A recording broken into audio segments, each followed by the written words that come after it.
Hi hello friends, welcome to the G K smart circle YouTube channel. ಈಗ ನಾವು August 26, 2025ನೇ ಸಾಲಿನ ಪ್ರಮುಖ ಪ್ರಚಲಿತ ಘಟನೆಗಳನ್ನು ಕುರಿತು ಚರ್ಚೆ ಮಾಡೋಣ. ನಿಮಗೆಲ್ಲ ಗೊತ್ತಿರಬೇಕು, ಯಾಕಂದರೆ ಪ್ರತಿದಿನ ನಾನು ಕನ್ನಡದ ಎಲ್ಲ ನ್ಯೂಸ್ ಪೇಪರ್ನ ಒಳಗೊಂಡಂತೆ ಇಂಗ್ಲೀಷ್ನ ದಿ ಹಿಂದೂ ಮತ್ತು PAB ನ್ಯೂಸ್ ಪೇಪರ್ಗಳ ಪ್ರಮುಖ ಪ್ರಚಲಿತ ಘಟನೆಗಳನ್ನು ನಿಮ್ಮ ಮುಂದೆ ತರ್ತಾ ಇರ್ತೀನಿ. ಹಾಗಾದರೆ ಇವತ್ತಿನ ಕ್ವಶ್ಚನ್ ನಂಬರ್ 1 ಏನಿದೆ ಅಂತ ನೋಡೋಣ ಬನ್ನಿ. ಗಮನಿಸಿ ಒಂದನೇ ಕ್ವಶನ್ನು ನೋಡಿ. ಇತ್ತೀಚೆಗೆ ಲಿಪುಲೇಕ್ ಪಾಸ್ ಮೂಲಕ ಭಾರತ ಚೀನಾ ಗಡಿ ವ್ಯಾಪಾರವನ್ನು ಪ್ರಾರಂಭಿಸುವುದಕ್ಕೆ ನೇಪಾಳದ ಆಕ್ಷೇಪಣೆಯನ್ನು ಭಾರತ ತಿರಸ್ಕರಿಸಿತು. ಹಾಗಾದರೆ ಈ ಲಿಪುಲೇಕ್ ಪಾಸ್ ಭಾರತದ ಯಾವ ರಾಜ್ಯದಲ್ಲಿದೆ? ನೋಡಿ, ಲಿಪುಲೇಕ್ ಪಾಸ್ ಇತ್ತೀಚೆಗೆ ತುಂಬಾ ಸುದ್ದಿಯಲ್ಲಿದೆ. ದಿ ಹಿಂದೂ ಪೇಪರಲ್ಲಿ ಒಂದು ಮಾಹಿತಿಯನ್ನು ಕೊಟ್ಟಿದ್ದರು. ಈ ಲಿಪುಲೇಕ್ ಪಾಸ್ ಹಾಗಾದರೆ ಉತ್ತರಾಖಂಡದಲ್ಲಿ ಕಂಡುಬರುತ್ತದೆ. ಸೊ ಇದರ ಬಗ್ಗೆ ದಿ ಹಿಂದೂ ಪೇಪರ್ನಲ್ಲಿ ಮಾಹಿತಿಯನ್ನು ಕೊಟ್ಟಿದ್ದರು, ಗಮನಿಸಬಹುದು. ನೋಡಿ, ministry of external affairs rejects Nepal's claims over Lipulekh after India. So China restart trade through border points. ಗಮನಿಸಬಹುದು, ರಿಜೆಕ್ಟ್ ಮಾಡಿದೆ. ಯಾಕೆ? ಎಲ್ಲ ಡೀಟೇಲ್ಸನ್ನು ನಾವು ತಿಳ್ಕೊಳ್ಳೋಣ. ಹಾಗಾದರೆ ಲಿಪುಲೇಕ್ ಪಾಸ್ ಯಾಕೆ ಇಂಪಾರ್ಟೆಂಟು? ದಿ ಹಿಂದೂ ಪೇಪರ್ನಲ್ಲಿ ಒಂದು ಮಾಹಿತಿಯನ್ನು ಕೊಟ್ಟಿದ್ದರು. ನೋಡಿ, ಲಿಪುಲೇಕ್ ಪಾಸ್ ಮೂಲಕ ಭಾರತ ಚೀನಾ ಗಡಿ ವ್ಯಾಪಾರವನ್ನು ಪುನರಾರಂಭಿಸುವುದಕ್ಕೆ ನೇಪಾಳದ ಆಕ್ಷೇಪಣೆಗಳನ್ನು ಭಾರತ ತಿರಸ್ಕರಿಸಿದೆ. ಅಂದರೆ ಭಾರತ ಮತ್ತು ಚೀನಾ ಈ ಒಂದು ಲಿಪುಲೇಕ್ ಪಾಸ್ ಮೂಲಕ ವ್ಯಾಪಾರವನ್ನು ಮಾಡಲು ಇದೀಗ ಒಂದು ಪುನರುಜ್ಜೀವನ ಮಾಡ್ತಾ ಇದ್ದಾವೆ. ಆದರೆ ಇದನ್ನು ನೇಪಾಳ ಆಕ್ಷೇಪಣೆ ಮಾಡ್ತಾ ಇದೆ. ಇದನ್ನು ಭಾರತ ತಿರಸ್ಕರಿಸಿದೆ. ಹಾಗಾದರೆ ನೇಪಾಳದ ಹಕ್ಕುಗಳು ಐತಿಹಾಸಿಕ ಸಂಗತಿಗಳಲ್ಲಿ ನೆಲೆಗೊಂಡಿಲ್ಲ ಎಂದು ಭಾರತ ಪ್ರತಿಪಾದಿಸುತ್ತಿದೆ. ಓಕೆ, ಸೊ ಇಷ್ಟು ಮಾಹಿತಿ ನೆನಪಿರಲಿ. ಜೊತೆಗೆ ಈ ಲಿಪುಲೇಕ್ ಪಾಸ್ ಎಲ್ಲಿದೆ, ಇದರ ಬಗ್ಗೆ ಹೆಚ್ಚಿನ ಡೀಟೇಲ್ಸನ್ನು ನಾವು ತಿಳ್ಕೊಳ್ಳೋಣ. ನೋಡಿ, ಲಿಪುಲೇಕ್ ಪಾಸ್ ಉತ್ತರಾಖಂಡದ ಕುಮಹೋನ್ ಪ್ರದೇಶ. ನೋಡಿ, ಕುಮಹೋನ್ ಪರ್ವತಗಳು ನಿಮಗೆ ಎಕ್ಸಾಮಿಗೆ ತುಂಬಾ ಇಂಪಾರ್ಟೆಂಟ್ ಆಗುತ್ತೆ. ಆದರೆ ಸೊ ಹಿಮಾಲಯ ಪರ್ವತಗಳ ಒಂದು ಸಾಲಿನಲ್ಲಿ, ಅಂದರೆ ಎಸ್ ಆಕಾರದಲ್ಲಿ ಭಾರತದುದ್ದಕ್ಕೂ ಹಿಮಾಲಯ ಪರ್ವತಗಳು ಕಂಡುಬರುತ್ತವೆ, ಎಸ್ ಆಕಾರದಲ್ಲಿ. ಸೊ ಆ ಎಸ್ ಆಕಾರದ ಹಿಮಾಲಯ ಪರ್ವತಗಳಲ್ಲಿ ಉತ್ತರಾಖಂಡದಲ್ಲಿ ಕಂಡುಬರತಕ್ಕಂಥ ಒಂದು ಹಿಮಾಲಯ ಪರ್ವತದ ಸರಣಿ ಅಂದರೆ ಅದು ಕುಮಹೋನ್ ಪ್ರದೇಶ. ಸೊ ಇದು ನೆನಪಿರಬೇಕು. ಉತ್ತರಾಖಂಡದಲ್ಲಿ ಕಂಡುಬರತಕ್ಕಂಥ ಈ ಕುಮಹೋನ್ ಪ್ರದೇಶದಲ್ಲೇ ಭಾರತ, ನೇಪಾಳ ಮತ್ತು ಚೀನಾದ ತ್ರಿಕೋನ ಜಂಕ್ಷನ್ ಬಳಿ ಇರುವ ಎತ್ತರದ ಪರ್ವತ ಪಾಸ್ ಈ ಲಿಪುಲೇಕ್ ಪಾಸ್ ಆಗಿದ್ದು, ಉತ್ತರಾಖಂಡವನ್ನು ಇದು ಟಿಬೆಟ್ನೊಂದಿಗೆ ಸಂಪರ್ಕಿಸುತ್ತದೆ. ನೋಡಿ, ಗಮನಿಸಬಹುದು, ಉತ್ತರಾಖಂಡವನ್ನು ಟಿಬೆಟ್ನೊಂದಿಗೆ ಸಂಪರ್ಕಿಸುವ ಪಾಸ್ ಯಾವುದು ಅಂತ ಕೇಳಿದರೆ ಲಿಪುಲೇಕ್ ಪಾಸ್. ಜೊತೆಗಿದು ಭಾರತ, ನೇಪಾಳ, ಚೀನಾದ ತ್ರಿಕೋನ ಜಂಕ್ಷನ್ ಬಳಿ ಇರತಕ್ಕಂಥದ್ದು. ಸೊ ಆಯಕಟ್ಟಿನ ಸ್ಥಳದಲ್ಲಿ ನೆಲೆಗೊಂಡಿರುವ ಇದು ಎತ್ತರದ ಹಿಮಾಲಯಕ್ಕೆ ಪ್ರವೇಶ ದ್ವಾರವಾಗಿ ಕಾರ್ಯನಿರ್ವಹಿಸುತ್ತದೆ ಮತ್ತು ಭಾರತೀಯ ಉತ್ತರಾಖಂಡವನ್ನು ಟಿಬೆಟಿಯನ್ ಪ್ರಸ್ಥಭೂಮಿಯೊಂದಿಗೆ ಸಂಪರ್ಕಿಸುವ ಪ್ರಾಚೀನ ವ್ಯಾಪಾರ ಮಾರ್ಗವಾಗಿ ಐತಿಹಾಸಿಕವಾಗಿ ಇದು ಮಹತ್ವದ್ದಾಗಿದೆ. ಹಾಗಾದರೆ 1992ರಲ್ಲಿ ಅಂದರೆ ಚೀನಾದೊಂದಿಗೆ ವ್ಯಾಪಾರಕ್ಕಾಗಿ ತೆರೆಯಲಾದಂತಹ ಮೊಟ್ಟ ಮೊದಲ ಭಾರತೀಯ ಗಡಿ ಪೋಸ್ಟ್ ಯಾವುದು ಅಂತ ಕೇಳಿದರೆ ಅದು ಲಿಪುಲೇಕ್ ಆಗಿತ್ತು. ನಂತರ ಹಿಮಾಚಲ ಪ್ರದೇಶದ ಶಿಫ್ಕಿಲಾ 1994, ಇನ್ನು ಸಿಕ್ಕಿಂನ ನಾಥುಲಾ 2002. ಸೊ ಇವು ತೆರವಲ್ಪಟ್ಟವು. ಆದರೆ ಚೀನಾದೊಂದಿಗೆ ವ್ಯಾಪಾರಕ್ಕಾಗಿ ತೆರಲ್ಪಟ್ಟಂತಹ ಮೊಟ್ಟ ಮೊದಲ ಪಾಸ್ ಯಾವುದು ಅಂತ ನಿಮಗೆ ಕೇಳಿದರೆ ಅದು ಲಿಪುಲೇಕ್ ಪಾಸ್ ಆಗಿತ್ತು. ತದನಂತರದಲ್ಲಿ ಸಿಫ್ಕಿಲಾ, ನಾಥುಲಾ ಕಾಣಿಸಿಕೊಂಡವು. ಹಾಗಾದರೆ ಉತ್ತರಾಖಂಡದ ಪಿಥೋರ್ಗಢ ಜಿಲ್ಲೆಯ ವ್ಯಾಸ್ ಕಣಿವೆಯಲ್ಲಿರುವಂಥ ಹಳೆಯ ಲಿಪುಲೇಕ್ ಪಾಸ್ ಕೈಲಾಸ ಮಾನಸ ಸರೋವರ ಯಾತ್ರೆಯ ಭಾಗವಾಗಿ ಅಪಾರ ಧಾರ್ಮಿಕ ಮಹತ್ವವನ್ನು ಕೂಡ ಇದು ಪಡೆದುಕೊಂಡಿದೆ. ಸೊ ಇಷ್ಟು ನೆನಪಿರಲಿ. ಹಾಗಾದರೆ ಈ ಲಿಪುಲೇಕ್ ಪಾಸ್ ಬಗ್ಗೆ ನಾವು ಮ್ಯಾಪಲ್ಲಿ ಮಾಹಿತಿ ತಿಳ್ಕೊಳ್ಳೋಣ. ಈ ಥರ ನೋಡಿದರೆ ನಿಮಗೆ ಈಸಿಯಾಗಿ ನೆನಪಿರುತ್ತೆ. ನೋಡಿ, ಇದು ನಮ್ಮ ಇಂಡಿಯನ್ ಬಾರ್ಡರ್ ಇದು. ಸೊ ಓಕೆ, ಈ ಬಾರ್ಡರ್ ಇಲ್ಲಿ ಚೀನಾ ದೇಶ ಕಂಡುಬರುತ್ತದೆ. ಇದು ಉತ್ತರಾಖಂಡ ಅಂತ ತಿಳ್ಕೊಳ್ಳಿ. ಸೊ ಈ ಉತ್ತರಾಖಂಡದ ಕೊನೆಯಲ್ಲಿ ಅಂದರೆ ಬಾರ್ಡರಲ್ಲಿ ಇರತಕ್ಕಂಥ ಈ ಪ್ಲೇಸೇ ಕಲಪಾನಿ. ಸೊ ಕಲಪಾನಿಯ ಪಕ್ಕದಲ್ಲೇ ಇರತಕ್ಕಂಥ ಪಾಸೇ ಲಿಪುಲೇಕ್. ಹಾಗಾದರೆ ಕಲಪಾನಿಯಲ್ಲಿ ಕಂಡುಬರುತ್ತೆ ಅಂತ ಕೇಳ್ತಾರೆ. ಇದು ಕೂಡ ನೆನಪಿರಬೇಕು. ಕಲಪಾನಿ ಅಥವಾ ಲಿಪುಲೇಕ್ ಎರಡೂ ಒಂದೇ ಹೆಸರಿನಿಂದ ಕರೀತಾರೆ. ಸೊ ಇದು ಉತ್ತರಾಖಂಡದ ಮತ್ತು ಚೀನಾದ ಬಾರ್ಡರ್ ನಡುವೆ ಇರತಕ್ಕಂಥದ್ದು. ಓಕೆ, ಸೊ ಇದು ನೆನಪಿರಲಿ. ಜೊತೆಗೆ ಇಲ್ಲಿ ಪಕ್ಕದಲ್ಲೇ ನೋಡಿ ಕೆಳಗಡೆ ನೇಪಾಳ ಇರತಕ್ಕಂಥದ್ದು.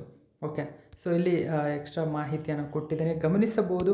ಹಾಗಾದರೆ ಸೊ ಮೇಜರ್ ಇಲ್ಲಿ ನಾವು ನೋಡೋದಾದರೆ ಇಲ್ಲಿ ಜೂಮ್ ಹಾಕಿ ನಿಮಗೆ ತೋರಿಸ್ತೀನಿ. ಸೊ ಲಿಪುಲೇಖ್ ಪಾಸ್ ಎಲ್ಲಿದೆ ಅಂತ. ಓಕೆ ನೋಡಿ, ಸೊ ಉತ್ತರಾಖಂಡದ ಈ ಬಾರ್ಡ್ರಲ್ಲಿ ಲಿಪುಲೇಖ್ ಪಾಸ್ ಇದೆ. ಸೊ ಭಾರತದ ಪ್ರಮುಖ ಪಾಸ್ಗಳು ಇಲ್ಲಿದ್ದಾವೆ. ಇದಕ್ಕೆ ಸಂಬಂಧಪಟ್ಟಂತೆ ಸಪ್ರೇಟಾಗಿ ಒಂದು ವಿಡಿಯೋ ತರ್ತೀನಿ ಸ್ನೇಹಿತರೆ, ಯಾಕಂದರೆ ಕರೆಂಟ್ ಅಫೇರ್ಸ್ ರಿಲೇಟೆಡ್ ನಿಮಗೆ ಎಕ್ಸಾಮ್ಗೆ ತುಂಬಾ ಕೇಳ್ತಾ ಇರ್ತಾರೆ.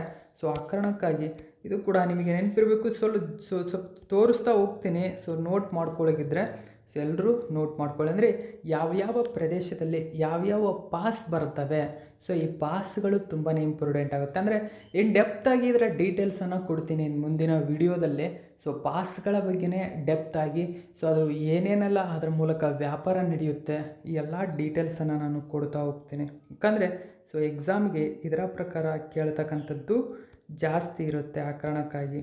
ಓಕೆ, ಸೊ ಇಷ್ಟೆಲ್ಲ ಮಾಹಿತಿ ನಿಮಗೆ ಎಕ್ಸಾಮ್ಗೆ ಇಂಪಾರ್ಟೆಂಟ್ ಆಗುತ್ತೆ. ಇದನ್ನೆಲ್ಲ ನೋಟ್ ಮಾಡ್ಕೊಳ್ಳಿ ಸ್ನೇಹಿತರೆ. ಓಕೆ, ಫಾಲ್ ಘಾಟ್ ಆಗಿರ್ಬೋದು, ಸೊ ಪ್ರಮುಖ ಘಾಟ್ಗಳು ಆಗಿರ್ಬೋದು, ನಮ್ಮ ಅತ್ಯಂತ ಪ್ರಮುಖ ಘಾಟ್ಗಳು ಕಂಡು ಬರ್ತವೆ, ಅವನು ಕೂಡ ನಾನು ನಿಮ್ಮ ಮುಂದೆ ತರ್ತೀನಿ ನೆಕ್ಸ್ಟು.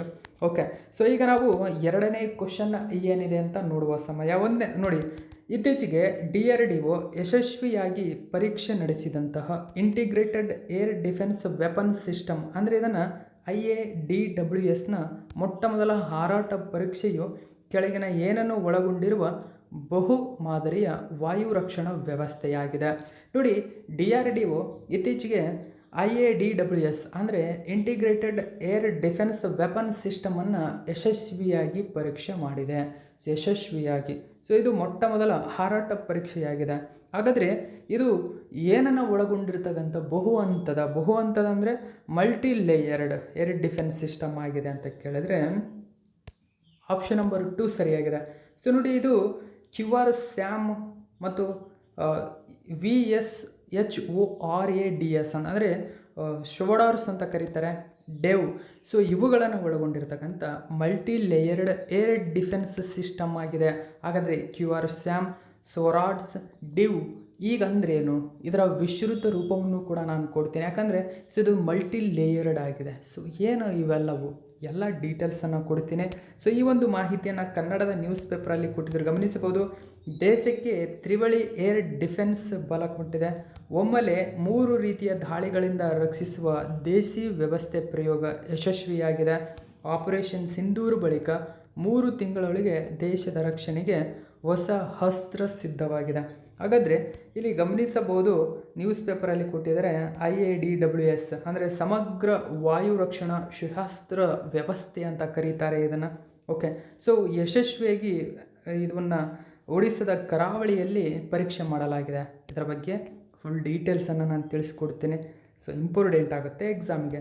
ನೋಡಿ, DRDO ಸೊ ಈ ಒಡಿಸ್ಸಾದ ಕರಾವಳಿಯಲ್ಲಿ ಅಂದರೆ ಚಂಡೀಪುರದಲ್ಲಿ ಸೊ ಈ ಒಂದು IADWS ಅಂದರೆ integrated air defence weapon system ಅಂತ ಇದ್ರ ಫುಲ್ ಫಾರ್ಮ್. ಓಕೆ, ಇಂಗ್ಲೀಷಲ್ಲಿ ಕೊಟ್ಟಿದ್ದೇನೆ, ಇದನ್ನು ಬರ್ಕೊಂಡಿರಿ. ಓಕೆ, ಸೊ ಇದನ್ನು ಪರೀಕ್ಷೆ ಮಾಡಿದೆ. ಹಾಗಾದರೆ ಈ IADWS ಎಂಬುದು ಎಲ್ಲ ಸ್ಥಳೀಯ quick reaction surface to air ಕ್ಷಿಪಣಿಗಳು. ನೋಡಿ, ಗಮನಿಸಬಹುದು, ಈ ಪಾಯಿಂಟನ್ನು ಗಮನಿಸಿ. ಇದು ಎಲ್ಲ ಸ್ಥಳೀಯ quick reaction surface to air ಕ್ಷಿಪಣಿಗಳು ಅಂದರೆ QRSAM ಅಂದರೆ quick reaction surface to air missile ಆಗಿರ್ಬೋದು. Advanced advance very short range air defence system.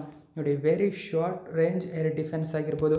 ಮತ್ತು ಡಿವ್ ಅಂದರೆ ಮುಖ್ಯವಾಗಿ ಡೈರೆಕ್ಟೆಡ್ ಎನರ್ಜಿ ವೆಪನ್. ಸೊ ಇವುಗಳನ್ನು ಒಳಗೊಂಡಿರುವ ಬಹುಪದರದ ವಾಯು ರಕ್ಷಣಾ ವ್ಯವಸ್ಥೆ ಇದಾಗಿದೆ. ಸೊ ಇಷ್ಟು ತುಂಬಾ ಇಂಪಾರ್ಟೆಂಟ್ ಆಗುತ್ತೆ ಅಂತ ಗಮನಿಸಬೇಕು. QRSAM ಆಗಿರ್ಬೋದು, ಶೊರಾಡ್ಸ್ ಆಗಿರ್ಬೋದು, ಡಿವ್. ಸೊ ಇವುಗಳನ್ನು ಒಳಗೊಂಡಿರ್ತಕ್ಕಂಥ ಬಹು ಮಾದರಿಯ ವಾಯು ರಕ್ಷಣಾ ವ್ಯವಸ್ಥೆಯನ್ನು ಇದೀಗ ಒಡಿಶಾದ ಚಂಡೀಪುರದಲ್ಲಿ ಪರೀಕ್ಷೆ ಮಾಡಲಾಗಿದೆ. ಸೊ ಈ ಎಲ್ಲ ಶಸ್ತ್ರ ವ್ಯವಸ್ಥೆಯ ಘಟಕಗಳ ಸಮಗ್ರ ಕಾರ್ಯಾಚರಣೆಯನ್ನು ರಕ್ಷಣಾ ಸಂಶೋಧನೆ ಮತ್ತು ಅಭಿವೃದ್ಧಿ ಪ್ರಯೋಗಾಲಯ ಅಂದರೆ DRDOನ ಒಂದು ಸಂಸ್ಥೆ ಇದು. ಈ ಪ್ರಯೋಗಾಲಯವು ಕಾರ್ಯಕ್ರಮದ ನೋಡಲ್ ಪ್ರಯೋಗಾಲಯವಾಗಿ ಅಭಿವೃದ್ಧಿಪಡಿಸಿದಂತಹ ಕೇಂದ್ರೀಕೃತ ಕಮಾಂಡ್ ಆ್ಯಂಡ್ ನಿಯಂತ್ರಣ ಕೇಂದ್ರವು ಇದನ್ನು ನಿಯಂತ್ರಿಸುತ್ತದೆ. ಸೊ ಈ ನೋಡಿ ಇದನ್ನ ಯಾರನ್ನ ನಿಯಂತ್ರಿಸ್ತದೆ? ಕೇಂದ್ರೀಕೃತ ಕಮಾಂಡ್ ಮತ್ತು ನಿಯಂತ್ರಣ ಕೇಂದ್ರ. ಸೊ ಈ ಕೇಂದ್ರವು ರಕ್ಷಣಾ ಸಂಶೋಧನೆ ಮತ್ತು ಅಭಿವೃದ್ಧಿ ಪ್ರಯೋಗಾಲಯದ ಒಂದು ಸಂಸ್ಥೆ. ಓಕೆ, ಸೊ ಏನು ಈ ಒಂದು ಶೋರಾಡ್ಸ್ ಮತ್ತು ಡಿವ್ ಅನ್ನು ಕ್ರಮವಾಗಿ ಸಂಶೋಧನಾ ಕೇಂದ್ರ, ಇಮಾರತ್ ಮತ್ತು ಹೈ ಎನರ್ಜಿ ಸಿಸ್ಟಮ್ಸ್ ಮತ್ತು ಸೈನ್ಸಸ್ ಕೇಂದ್ರವು ಅಭಿವೃದ್ಧಿಪಡಿಸಿದೆ. ನೋಡಿ ಇದನ್ನು ಯಾರ್ಯಾರೆಲ್ಲ ಅಭಿವೃದ್ಧಿಪಡಿಸಿದ್ದಾರೆ, ಇದರ ಉದ್ದೇಶವೇನು, ಯಾವುದಕ್ಕಾಗಿ ಇದನ್ನು ಅಭಿವೃದ್ಧಿಪಡಿಸಲಾಗಿದೆ. ಸೊ ಎಷ್ಟು ನೆನಪಿಡಬೇಕು, ಇಂಪಾರ್ಟೆಂಟ್ ಆಗುತ್ತೆ ಈ ಒಂದು ಕ್ವಶನ್ ನಿಮಗೆ. ಸೊ ಇದು 2ನೇ ಕ್ವಶನ್ನ ಪೂರ್ಣ ಮಾಹಿತಿ. ಈಗ ನಾವು 3ನೇ ಕ್ವಶನ್ ನೋಡೋಣ. ಸೊ ಇಂಪಾರ್ಟೆಂಟ್ ಆಗುತ್ತೆ ಈ ಕ್ವಶನ್ ನಿಮಗೆ.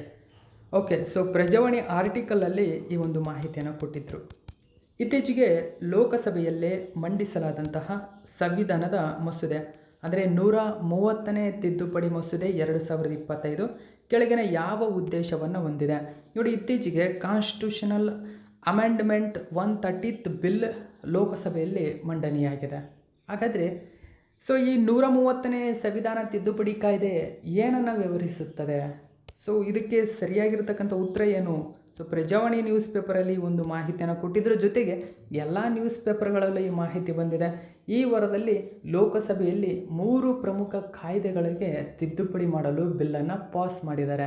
ಹಾಗಾದರೆ ಈ 130ನೇ ಸಂವಿಧಾನ ತಿದ್ದುಪಡಿ ಮಸೂದೆ ಏನನ್ನು ವ್ಯವಹರಿಸುತ್ತದೆ ಅಂದರೆ, ಸೊ ಆಪ್ಷನ್ ನಂಬರ್ 2 ಸರಿಯಾಗಿದೆ.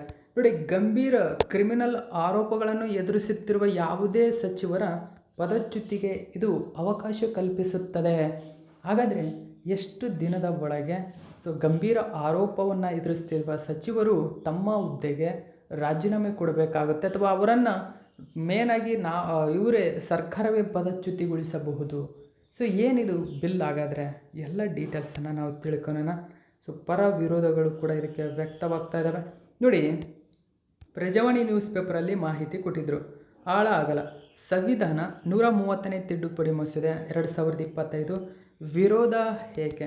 ನೋಡಿ, 30 ದಿನ ಜೈಲುವಾಸ ಅನುಭವಿಸಿದ ಪ್ರಧಾನಿಯಾಗಿರ್ಬೋದು, ಮುಖ್ಯಮಂತ್ರಿ ಆಗಿರ್ಬೋದು, ಸಚಿವರನ್ನು ವಜಾ ಮಾಡುವ ಮಸೂದೆಯೇ 130ನೇ ತಿದ್ದುಪಡಿ ಮಸೂದೆ. ನೋಡಿ, ಇದು ಇಷ್ಟು ಪಾಯಿಂಟ್ ನಿಮಗೆ ಮೇನಾಗಿ ನೆನಪಿರಬೇಕಾಗುತ್ತೆ. ಸೊ ಹೆಚ್ಚಿನ ಡೀಟೇಲ್ಸ್ ನಾವು ತಿಳ್ಕೊಳೋಣ. ಸೊ ನ್ಯೂಸ್ ಪೇಪರಲ್ಲಿ ಏನು ಕೊಟ್ಟಿದ್ದಾರೆ ಇದಕ್ಕೆ ಸಂಬಂಧಪಟ್ಟಂತೆ ಫುಲ್ ಡೀಟೇಲ್ಸ್ ತಂದಿದ್ದೇನೆ ನೋಡಿ. ಸೊ ಈ ಮಸೂದೆಯ ಮೂಲಕ ಗಂಭೀರ ಕ್ರಿಮಿನಲ್ ಆರೋಪಗಳನ್ನು ಎದುರಿಸುತ್ತಿರುವ ಸಚಿವರ ಪದಚ್ಯುತಿಗೆ ಲೋಕಸಭೆಯಲ್ಲಿ ಮಸೂದೆಯನ್ನು ಮಂಡಿಸಲಾಗಿದೆ. ಹಾಗಾದರೆ ಏನೇನೆಲ್ಲ ಒಳಗೊಂಡಿದೆ ಇದು? ನೋಡಿ, ಸತತ ಒಬ್ಬ ವ್ಯಕ್ತಿ 30 ದಿನ ಜೈಲುವಾಸಕ್ಕೆ ಒಳಗಾದರೆ ಪ್ರಧಾನಿ, ರಾಜ್ಯ ಅಥವಾ ಕೇಂದ್ರಾಡಳಿತ ಪ್ರದೇಶದ ಮುಖ್ಯಮಂತ್ರಿಗಳು ಮತ್ತು ಸಚಿವರನ್ನು ಹುದ್ದೆಯಿಂದ ಪದಚ್ಯುತಿಗೊಳಿಸಲು ಅವಕಾಶ ಕಲ್ಪಿಸುವ 3 ಮಸೂದೆಗಳನ್ನು ಕೇಂದ್ರ ಸರ್ಕಾರವು ಲೋಕಸಭೆಯಲ್ಲಿ ಮಂಡಿಸಿದೆ. ಅಂದರೆ ಜನರ ಆಶಯ ಮತ್ತು ಆಶೋತ್ತರಗಳನ್ನು ಪ್ರತಿನಿಧಿಸುವ ಜನಪ್ರತಿನಿಧಿಗಳು ರಾಜಕೀಯ ಹಿತಾಸಕ್ತಿ ಮೇರೆ ಕೆಲಸ ಮಾಡುವ ದಿಶೆಯಲ್ಲಿ ಕಾಯ್ದೆ ರೂಪಿಸಲು ಮುಂದಾಗಿದ್ದೇವೆ ಎಂದು ಕೇಂದ್ರ ಸರ್ಕಾರ ಇದನ್ನು ಪ್ರತಿಪಾದಿಸಿದೆ. ಹಾಗಾದರೆ ಸೊ ನೋಡಿ, ಒಬ್ಬ ಯಾವುದೇ ಸಚಿವ 30 ದಿನಗಳ ಕಾಲ ಜೈಲುವಾಸಕ್ಕೆ ಒಳಗಾದರೆ ಆ ವ್ಯಕ್ತಿ ಪ್ರಧಾನಿಯಾಗಿರಲಿ ಅಥವಾ ರಾಜ್ಯ ಅಥವಾ ಕೇಂದ್ರಾಡಳಿತ ಪ್ರದೇಶಗಳ ಮುಖ್ಯಮಂತ್ರಿಯಾಗಿರಲಿ ಮತ್ತು ಆ ರಾಜ್ಯ ಮತ್ತು ಕೇಂದ್ರಾಡಳಿತ ಸಚಿವರ ಅಂದರೆ ಆ ಒಂದು ಕೇಂದ್ರಾಡಳಿತಗಳ ಸಚಿವರಾಗಿರ್ಬೋದು. ಸೊ ಇವರನ್ನು ಹುದ್ದೆಯಿಂದ ಪದಚ್ಯುತಿಗೊಳಿಸಲು ಅವಕಾಶ ಕಲ್ಪಿಸ್ತಕ್ಕಂಥ ಮಸೂದೆ ಇದಾಗಿದೆ. ಸೊ ಇದನ್ನು ನೆನಪಿಟ್ಕೋಬೇಕು ನಿಮಗೆ.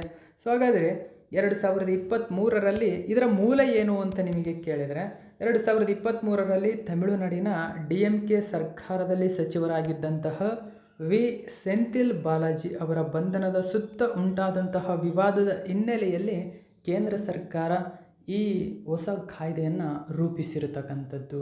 ಸೊ ಇದು ಮಸೂದೆ, ಇದು ಕಾಯ್ದೆಯಲ್ಲ. ಈ ಕಾಯ್ದೆ ಈಗ ಮಂಡಿಸಿದ್ದಾರೆ, ಇದರ ಬಗ್ಗೆ ನಾವು ಡೀಟೇಲ್ಸನ್ನು ತಿಳ್ಕೊಳೋಣಂತೆ. ಓಕೆ, ಸೊ ಹಾಗಾದರೆ ಸಂವಿಧಾನದ ಪ್ರಮುಖ ನಿಬಂಧನೆಗಳು ಈ ಮಸೂದೆ ಬಗ್ಗೆ ನೋಡಿ. ಸಂವಿಧಾನ ಏನೇನೆಲ್ಲ ತಿದ್ದುಪಡಿ ಮಾಡಬೇಕಾಗುತ್ತೆ ಇದರ ಮೂಲಕ ನೋಡಿ. ಈ ಮಸೂದೆಯು 75, 164 ಮತ್ತು 239 AA ವಿಧಿಗಳನ್ನು ತಿದ್ದುಪಡಿ ಮಾಡುತ್ತದೆ. ಸೊ ಒಂದು ವೇಳೆ 130ನೇ ತಿದ್ದುಪಡಿ ಮಸೂದೆ ಅಂಗೀಕಾರಗೊಂಡು ಕಾಯ್ದೆಯಾದರೆ ಇದು 76ನೇ ವಿಧಿ, 164ನೇ ವಿಧಿ, 239 AA ವಿಧಿಗಳನ್ನು ತಿದ್ದುಪಡಿ ಮಾಡುತ್ತೆ.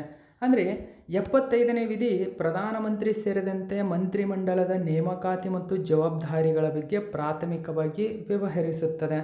ಜೊತೆಗೆ 164ನೇ ವಿಧಿ ಏನು ಮಾಡುತ್ತೆ, ರಾಜ್ಯದಲ್ಲಿನ ಸಮಿತಿಗಳಿಗೆ ಸಂಬಂಧಿಸಿದ ನಿಬಂಧನೆಗಳನ್ನು ವ್ಯವಹರಿಸುತ್ತದೆ.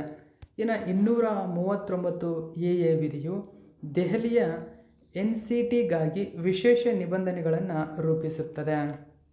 ಓಕೆ, ಸೊ ನೋಡಿ, ಈ ವಿಧಿಗಳಿಗೆ ತಿದ್ದುಪಡಿ ಮಾಡಬೇಕಾಗುತ್ತೆ ಒಂದು ವೇಳೆ ಇದು ಕಾಯ್ದೆಯಾದರೆ. ಹಾಗಾದರೆ ತೆಗೆದುಹಾಕುವ ಷರತ್ತು ನಾವು ನೋಡೋದಾದರೆ ನೋಡಿ, ಇದು 5 ವರ್ಷ ಅಥವಾ ಅದಕ್ಕಿಂತ ಹೆಚ್ಚಿನ ಜೈಲು ಶಿಕ್ಷೆ ವಿಧಿಸಬಹುದಾದ ಆರೋಪದ ಮೇಲೆ ಒಬ್ಬ ಸಚಿವರನ್ನು, ಅಂದರೆ ಆತ ಪ್ರಧಾನಿಯಾಗಿರ್ಬೋದು, ಮುಖ್ಯಮಂತ್ರಿ ಆಗಿರ್ಬೋದು, ಸಚಿವ ಆಗಿರ್ಬೋದು, ಬಂಧಿಸಿ ಸತತ 30 ದಿನಗಳ ಕಾಲ ಬಂಧನದಲ್ಲಿಟ್ಟರೆ ಆಗ ನೋಡಿ ಗಮನಿಸಬೇಕು. ಸೊ ನೋಡಿ, ಅಂದರೆ ಈ ಕಾಯ್ದೆಯ ಪ್ರಕಾರ ತೆಗೆದುಹಾಕುವ ಷರತ್ತು ಏನೇನಿದೆ ನೋಡಿ. ಏನು ಷರತ್ತು ಅಂದರೆ 5 ವರ್ಷ ಅದಕ್ಕಿಂತ ಹೆಚ್ಚಿನ ಜೈಲು ಶಿಕ್ಷೆ ವಿಧಿಸಬಹುದಾದಂತಹ ಆರೋಪದ ಮೇಲೆ ಒಬ್ಬ ಸಚಿವರನ್ನು ಬಂಧಿಸಿ ಸತತ 30 ದಿನಗಳ ಕಾಲ ಬಂಧನದಲ್ಲಿಟ್ಟಾಗ ಆಗ ನೋಡಿ ರಾಷ್ಟ್ರಪತಿಗಳು ಕೇಂದ್ರ ಸಚಿವರು ಅಥವಾ ಪ್ರಧಾನಿಗಳನ್ನು ಪದಚ್ಯುತಿಗೊಳಿಸುತ್ತಾರೆ. ನೋಡಿ, ಒಬ್ಬ ಸಚಿವ, ಪ್ರಧಾನಿ ಅಥವಾ ಯಾವುದೇ ಮುಖ್ಯಮಂತ್ರಿ 30 ದಿನಗಳ ಕಾಲ ಜೈಲುವಾಸ ಅನುಭವಿಸಿದರೆ ರಾಷ್ಟ್ರಪತಿಗಳು ಆತನನ್ನು ಪದಚ್ಯುತಿಗೊಳಿಸುವ ಅಧಿಕಾರವನ್ನು ಹೊಂದಿದ್ದಾರೆ. ಸೊ ರಾಜ್ಯಪಾಲರು ಮುಖ್ಯಮಂತ್ರಿಯ ಸಲಹೆ ಮೇರೆಗೆ ರಾಜ್ಯ ಸಚಿವರನ್ನು ಪದಚ್ಯುತಿಗೊಳಿಸ್ತಾರೆ. ಇನ್ನು ಮುಖ್ಯವಾಗಿ ರಾಜ್ಯಪಾಲರು ನೇರವಾಗಿ ರಾಜ್ಯದ ಮುಖ್ಯಮಂತ್ರಿಯನ್ನು ಪದಚ್ಯುತಿಗೊಳಿಸುತ್ತಾರೆ. ಸೊ ಕೇಂದ್ರಾಡಳಿತ ಪ್ರದೇಶ ನಿರ್ದಿಷ್ಟ ತಿದ್ದುಪಡಿಗಳು, ಕೇಂದ್ರಾಡಳಿತ ಪ್ರದೇಶಗಳು ಮತ್ತು ಜಮ್ಮು ಮತ್ತು ಕಾಶ್ಮೀರದ ಮುಖ್ಯಮಂತ್ರಿಗಳು ಸಚಿವರನ್ನು ಒಳಗೊಂಡಿರುತ್ತಾರೆ. ಸೊ ಯಾವ ಒಂದು ಕೇಂದ್ರಾಡಳಿತ ಪ್ರದೇಶದಲ್ಲಿ ಗವರ್ನರ್ ಇದ್ದಾರೋ ಅವರು ಅಲ್ಲಿನ ಮುಖ್ಯಮಂತ್ರಿಗಳು ಸಚಿವರನ್ನು ತೆಗೆದುಹಾಕುವ ಸಾಮರ್ಥ್ಯವನ್ನು ಹೊಂದಿದ್ದಾರೆ. ಸೊ ಇಷ್ಟು ಮಾಹಿತಿ ನಿಮಗೆ ನೆನಪಿರಬೇಕು. ಅಂದರೆ ಒಬ್ಬ ಸಚಿವ, ಮುಖ್ಯಮಂತ್ರಿ ಅಥವಾ ಪ್ರಧಾನಿ ಏನಾದರೂ ತಪ್ಪು ಮಾಡಿ 30 ದಿನಗಳ ಕಾಲ ಜೈಲುವಾಸ ಅನುಭವಿಸಿ ಆತನಿಗೆ 5 ವರ್ಷ ಶಿಕ್ಷೆ ಏನಾದರೂ ಆದರೆ ಆತನಿಗೆ ರಾಷ್ಟ್ರಪತಿಗಳು ಪ್ರಧಾನಿಯನ್ನು ತೆಗೆದುಹಾಕ್ಬೋದು, ಮುಖ್ಯಮಂತ್ರಿಗಳನ್ನು ಮತ್ತು ಸಚಿವರನ್ನು ರಾಜ್ಯಪಾಲರು ತೆಗೆದುಹಾಕ್ತಾರೆ. ಸೊ ಇದು ನಿಮಗೆ ತುಂಬಾ ಇಂಪಾರ್ಟೆಂಟ್ ಆಗುತ್ತೆ, ನೆನಪಿರಲಿ.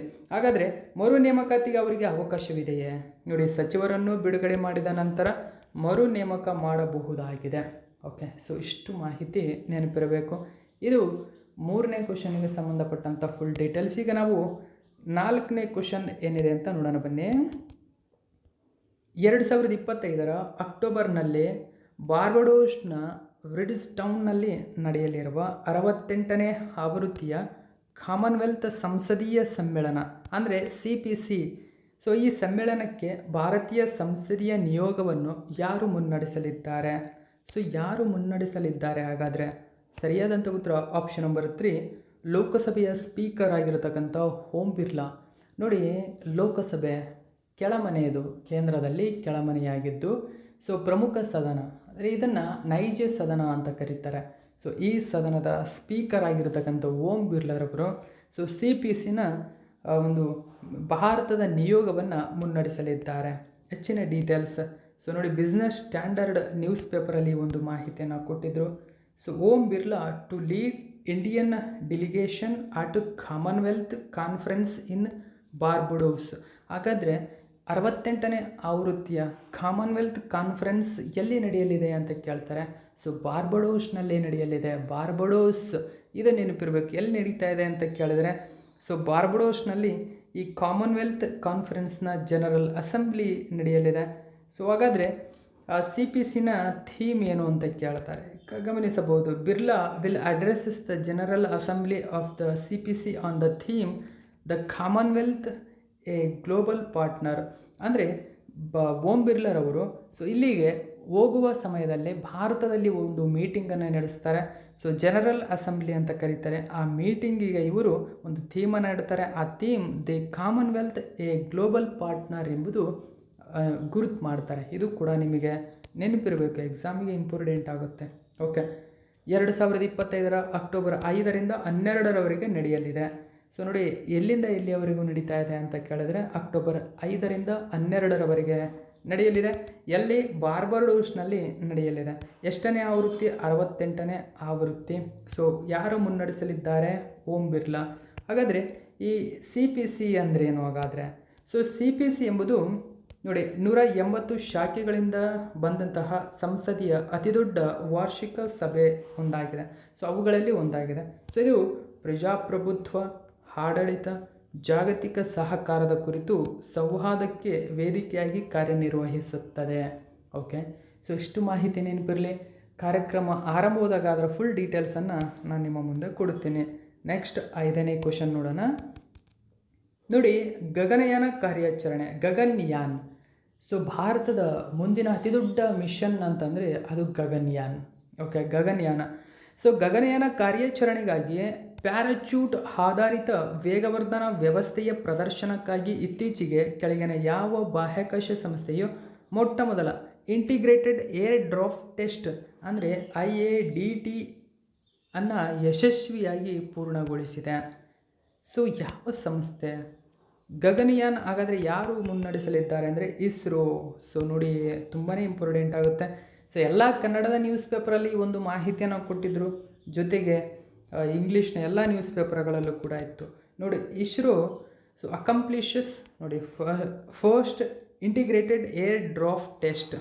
ಓಕೆ, ಸೊ IADT ಅಂತ ಕರೀತಾರೆ ಇದನ್ನು, integrated air draft test first.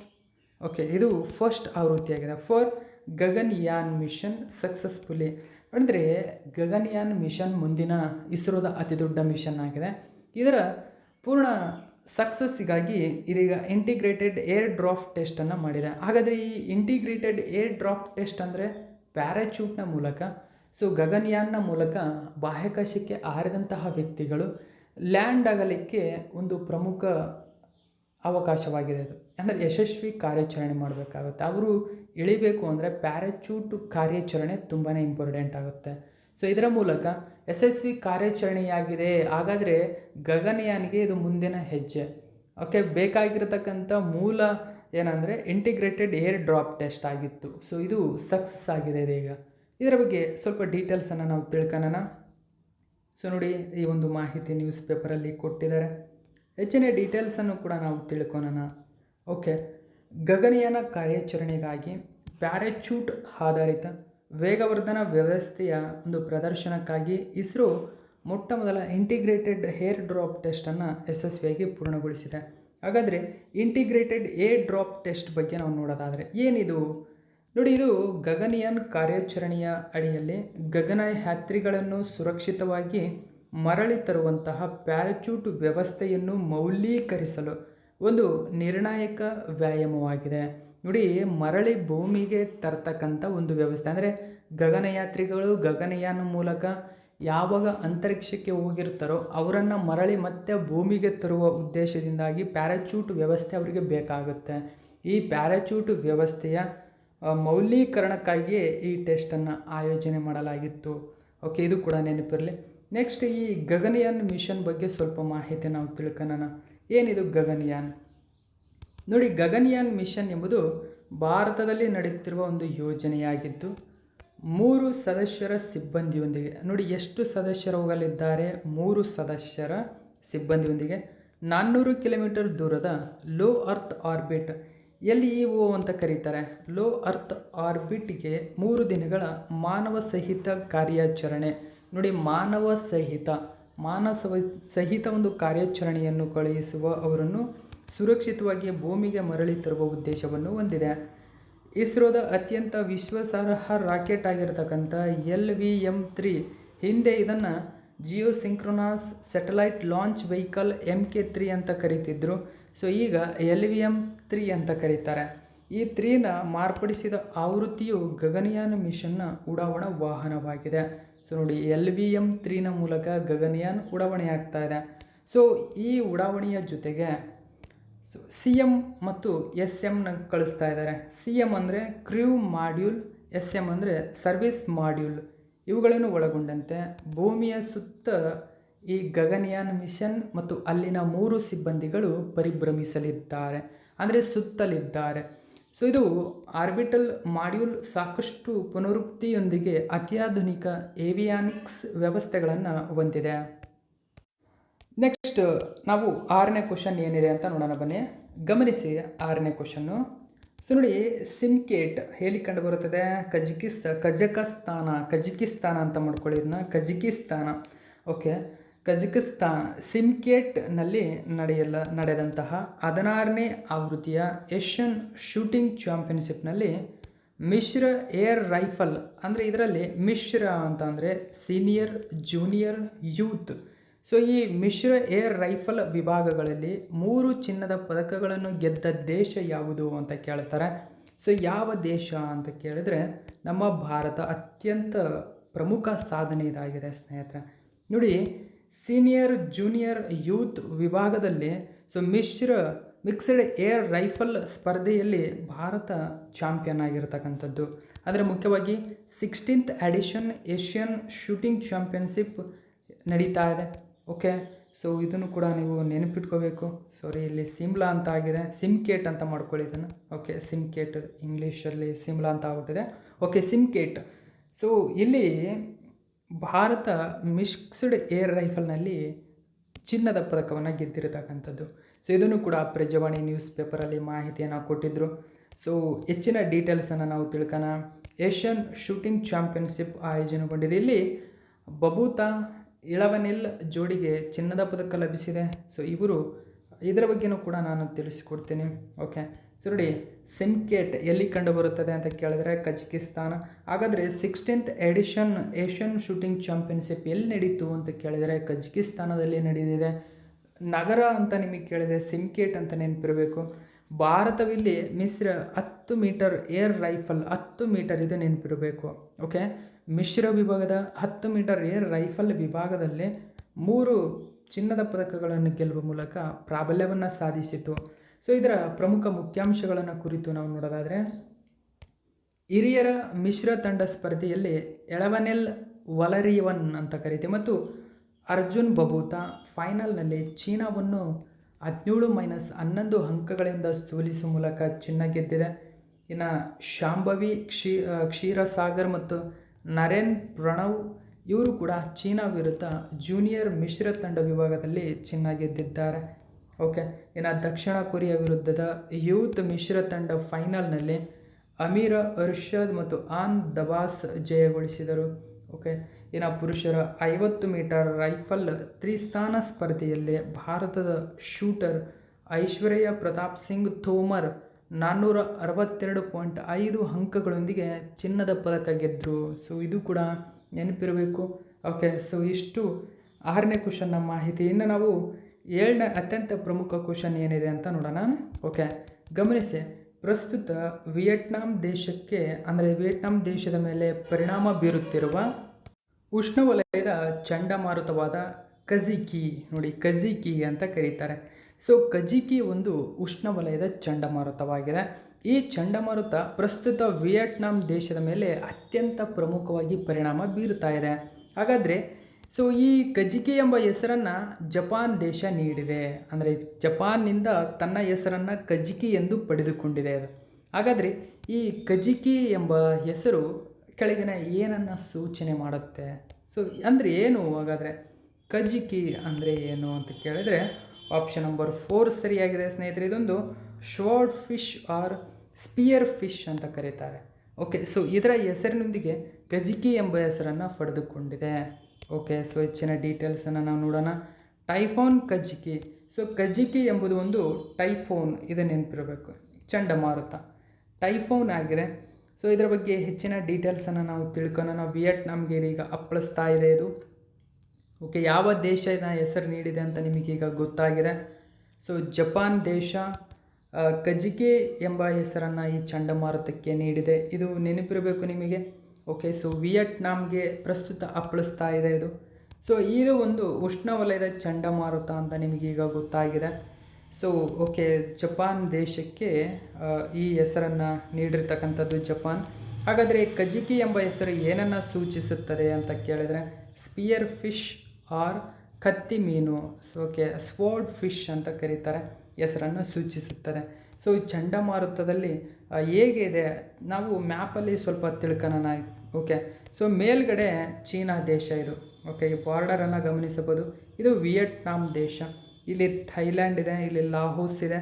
So ಇಲ್ಲಿ ಜಪಾನ್ ಸಮುದ್ರ ಕಂಡುಬರುತ್ತದೆ ಸ್ನೇಹಿತರೆ. ಜಪಾನ್ ಸಮುದ್ರದಲ್ಲಿ ಆಗಸ್ಟ್ 23ರಂದು ಹುಟ್ಟಿಕೊಂಡಂತಹ ಇದು ಆಗಸ್ಟ್ 24 ಇಲ್ಲಿ ನೋಡಿ ಹೋಗ್ತಕ್ಕಂಥದ್ದು. ಶಿಸ್ತಾಗಿ ವಿಯೆಟ್ನಾಂಗೆ ಅಪ್ಪಳಿಸಿರ್ತಕ್ಕಂಥದ್ದು ಆಗಸ್ಟ್ 26ರಂದು ಸಂಪೂರ್ಣವಾಗಿದ್ದು ಅಪ್ಪಳಿಸಲಿದೆ ಆಗಸ್ಟ್ 25ರಂದು. ಸೊ ಬಾರ್ಡರ್ಗೆ ಅಪ್ಪಳಿಸಿರ್ತಕ್ಕಂಥದ್ದು. ಓಕೆ, ಸೊ ಇಲ್ಲಿಂದ ಅಂದರೆ ಜಪಾನ್ ಸಮುದ್ರದಲ್ಲಿ ಹುಟ್ಟಿರ್ತಕ್ಕಂಥ ಇದು ಜಪಾನ್ ಸಮುದ್ರ ಮತ್ತು ಚೀನಾ ಸಮುದ್ರ ಎರಡೂ ಲಿಂಕ್ ಆಗಿದೆ. ಓಕೆ, ಈ ಸಮುದ್ರದಲ್ಲಿ ಹುಟ್ಕೊಂಡಂಥ ಇದು ಸೊ ವಿಯೆಟ್ನಾಂನ ಮೂಲಕ ಚಲಿಸ್ತಾ ಇದೆ. ನೆಕ್ಸ್ಟ್ ಅದು ಎಲ್ಲಿಯವರೆಗೂ ಚಲಿಸ್ತದೆ ಅಂತಕ್ಕಂಥದ್ದನ್ನು ಗಮನಿಸಬೇಕು. ಸೊ ಇದಕ್ಕೆ ಯಾವ ದೇಶ ಹೆಸರನ್ನು ಇಟ್ಟಿದೆ, ಇದು ಯಾವ ರೀತಿಯ ಚಂಡಮಾರುತ, ಎಲ್ಲ ಡೀಟೇಲ್ಸನ್ನು ತಿಳ್ಕೊಂಡಿದ್ದೀರಾ ಅಂತ ನಾನು ಅಂದ್ಕೊಳ್ತೀನಿ. ಸೊ ಹಾಗಾದರೆ ಇವತ್ತಿನ ಪ್ರಶ್ನೆಗಳು ನಿಮಗಾಗಿ. ಸೊ ಪ್ರತಿಯೊಬ್ಬರು ಇದಕ್ಕೆ ಆನ್ಸರ್ ಮಾಡಿ ನಿಮ್ಮ ಕಾಮೆಂಟ್ ಮಾಡುವುದರಿಂದ ಸೊ ನೋಡಿ ವಿಡಿಯೋ ಪಬ್ಲಿಷ್ ಆಗುತ್ತೆ. ಜಾಸ್ತಿ ಕಾಮೆಂಟ್ ಎಷ್ಟು ಜಾಸ್ತಿ ಬರುತ್ತವೋ ಅಷ್ಟು ವಿಡಿಯೋ ಜಾಸ್ತಿ ಕಾಮೆಂಟ್ ಬಂದಂತೆಲ್ಲ ರೀಚ್ ಆಗ್ತಾ ಹೋಗುತ್ತೆ ಬೇರೆಯವ್ರಿಗೆ. ಸೊ ಅವರು ಪಬ್ಲಿಷ್ ಮಾಡ್ತಾರೆ. ಹೆಚ್ಚು ಕಾಮೆಂಟ್ ಮಾಡುವುದರಿಂದ ನನ್ನ ವಿಡಿಯೋನ ಜಾಸ್ತಿ ಅವರು ಪಬ್ಲಿಷ್ ಮಾಡ್ತಾ ಹೋಗ್ತಾರೆ. ಸೊ ಹಾಗಾಗಿ ಪ್ರತಿಯೊಬ್ಬರು ಕಾಮೆಂಟ್ ಮೂಲಕ ಇದಕ್ಕೆ ಆನ್ಸರ್ ಮಾಡಿ. ಸೊ ನಿಮ್ಮ ಕಾಮೆಂಟ್ ಮತ್ತು ಅನಿಸಿಕೆಯನ್ನು ತಿಳಿಸಿ. ಜೊತೆಗೆ ನಿಮ್ಮ ಫ್ರೆಂಡ್ಸ್ಗಳಿಗೂ ಕೂಡ ಇದನ್ನು ಶೇರ್ ಮಾಡಿ. ಯಾಕಂದರೆ ಹೆಚ್ಚಿನ ವ್ಯೂಸ್ ಆದರೆ ನನಗೂ ಕೂಡ ಒಂದು ಸಾಮರ್ಥ್ಯ ಬರುತ್ತೆ. ಸೊ ಒಂದನೇದಾಗಿ ಕ್ವಶನ್ ಗಮನಿಸಿ. ಸಂವಿಧಾನದ 130ನೇ ತಿದ್ದುಪಡಿ ಮಸೂದೆ 2025 ಮೂಲಕ ಸತತ ಎಷ್ಟು ದಿನ ಜೈಲುವಾಸಕ್ಕೆ ಒಳಗಾದರೆ ಒಬ್ಬ ಪ್ರಧಾನಿ ಅಥವಾ ರಾಜ್ಯದ ಮುಖ್ಯಮಂತ್ರಿ ಅಥವಾ ಕೇಂದ್ರಾಡಳಿತ ಪ್ರದೇಶಗಳ ಮುಖ್ಯವಾಗಿ ಗವರ್ನರ್ ಆಗಿರ್ಬೋದು, ಸೊ ಇವರನ್ನು ಅಥವಾ ಮುಖ್ಯಮಂತ್ರಿ ಸಚಿವರನ್ನು ಹುದ್ದೆಯಿಂದ ಪದಚ್ಯುತಿಗೊಳಿಸಲು ಅವಕಾಶ ಕಲ್ಪಿಸಲಾಗಿದೆ. ಸೊ ಇದಕ್ಕೆ ಆನ್ಸರ್ ತಿಳಿಸ್ಬೇಕು ನೀವು. ಎರಡನೇದಾಗಿ ಕುಮಹೋನ್ ಪರ್ವತ ಸರಣಿ ಯಾವ ರಾಜ್ಯದಲ್ಲಿ ಕಂಡುಬರುತ್ತದೆ? ಸೊ ಇವೆರಡಕ್ಕೂ ಪ್ರತಿಯೊಬ್ಬರು ಆನ್ಸರ್ ಮಾಡ್ತೀರಾ ಅಂದ್ಕೊಂಡಿದ್ದೀನಿ. ಸೊ ಆನ್ಸರ್ ಮಾಡಿ. ಇದು ಇವತ್ತಿನ ಪ್ರಮುಖ ಪ್ರಚಲಿತ ಘಟನೆ. ಇದೇ ತರಹದ ಮಾಹಿತಿಯೊಂದಿಗೆ ಮತ್ತೆ ನಿಮ್ಮನ್ನು ಭೇಟಿಯಾಗ್ತೀನಿ. Thank you so much for watching my video.